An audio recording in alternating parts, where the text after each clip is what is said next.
Hello and welcome to another whiskey review with me, the Whiskey Novice. I do sincerely hope you are all in good health. It is review number 31 and part 4 of my short series looking at World Whisky Awareness. And this time we are moving to South Africa, he says in his best South African accent. And we are looking at Bains Single Grain Cape Mountain Whisky. Bottled at 40%, excuse me. It is chill filtered, there is colour added, and we know there's colour added because it actually says on the bottle contains colorants. So as much as we would prefer them to not have colour added, at least when they say there is colour added, we know, there's no hiding it, which I quite like. This is double matured in first fill bourbon casks. It is made in the James Sedgwick Distillery in Wellington, which is the only commercial distillery in Africa, and where we find founder distiller Andy Watts, who did his training at Bamore. So there's a few facts for you. As I say, this is a single grain whisky, which is I think Bain's predominant production. You're looking at single grain. So yes, what do we expect of single grain? Yes, it is sweet. That's the first thing I always expect of a single grain whisky. What is single grain whisky? Well, I mean, if you're not that into whisky, single malt is malted barley. Single grain is other grains, corn, wheat, rye, excuse me, that general sort of thing. So yes, quite initially, there's not an awful lot out of this bottle. I have had a couple out of it, so it's not straight out the neck. Quite sort of tight at first, but then the sweetness and floral hit you. Comes pretty predominant there. Sweetness, floral, sweet, but also I would suggest slightly bitter on the nose, so it's slightly bitter, sweet on the nose. A little earthy, perhaps. Orange, then. Good, sweet, fresh orange. Even chocolate orange, perhaps. Hairspray. I've mentioned this one before, that I have a memory of hairspray, particularly my mother using it.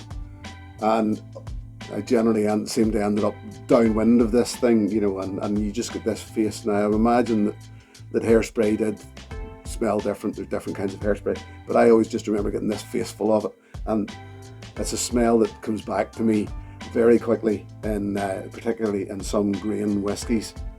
So there's obviously something in there that just the sweetness of the corn or something that just highlights this to me. There's an apple, but I wouldn't suggest green apple. More, well, let's say green apple. It's that like golden delicious apple. If you can picture them, if you've tried them. And even pear. There is fresh fruit here. Dusty, even slightly fusty. I don't know if that's a word that translates around the world, but we would consider fusty as in something old. An attic or something like that. Yeah, it's buried in behind papier-mâché. The smell of papier-mâché, so that's the fustiness I think that I'm getting. It's definitely underneath all that sweetness. And it's not unpleasant, but it's definitely there. I suppose maybe it's a graininess or something that's actually doing it. This is quite a pleasant nose. As I say, it's pretty typical of a single grain. Onto the palate.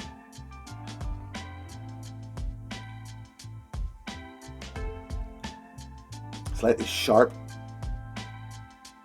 dry, bittersweet.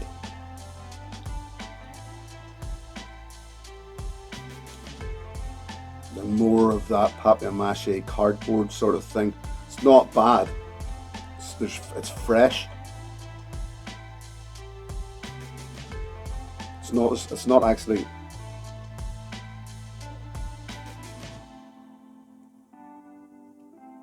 It's not actually as sweet as other single grains I've had. I think it's better.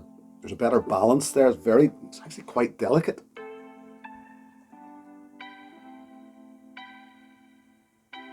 Less of that real strong vanilla custard powder that I would associate with single grain.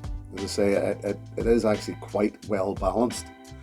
It would suggest, well, as I say, they make single grain whiskey. That's what Bains do.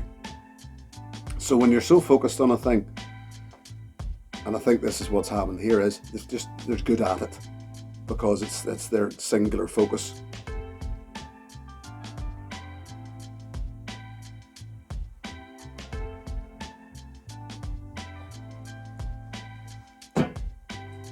I do like this. It's creamy, it's sweet.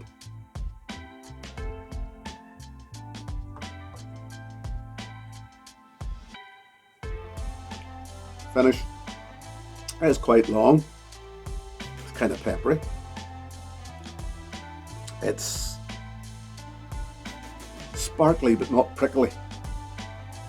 As in, if you imagine a sparkling wine, something like that, where it's light bubbles. It's not something that's heavily carbonated. It's something quite light, tastes sparkly, but as I say, not prickly.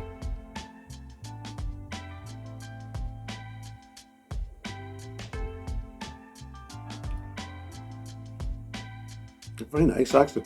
Very creamy, as I say, delicate. But quite rich for something that's light,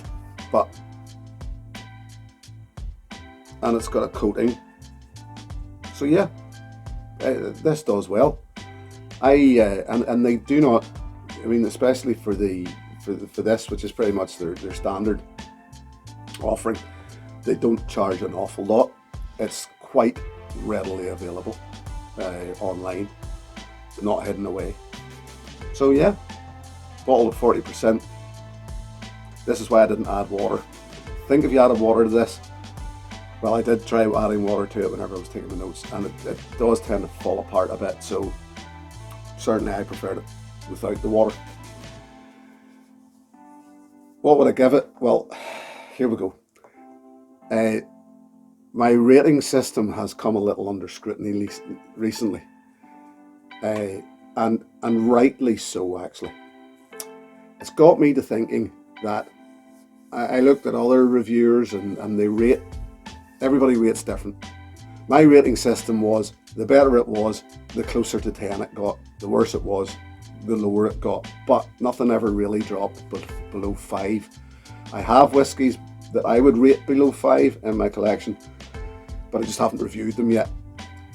But I've decided that because it's such an open area and very vague, incredibly vague, the rating system, that I've decided that I'm going to stop actually giving my whiskies, the whiskies that I'm reviewing, a rating, because it just doesn't really, there's not an awful lot of information there. If you would rather I continued rating and are quite happy with my system, please let me know in the comments section, and we'll see what the future brings. But for now, I just feel that it doesn't really add or detract from what my reviews are doing, whether it's got a rating or not. So yes, I quite like this whiskey. It's a good single grain whiskey, in my opinion. Let's just draw a line under that, shall we? As I say, if you prefer the rating to come back, just drop me a comment. That's pretty much this review wrapped up, number 31. But before I go, I yet again would just like to say a massive thank you to my Patreon supporters. I can't tell you how much I appreciate it. Their support is really going to be a boost to my channel. If you're interested in joining on Patreon, there's a link in the comments below, in the description below. We'll leave it at that. I'll just finish by saying, genuinely, I mean it every time, thank you so much for being here. I genuinely do appreciate it. And particularly in the times that we're in, here is to your good health. Cheers. Hey, thanks for watching my video. Please click and subscribe to be notified of further content.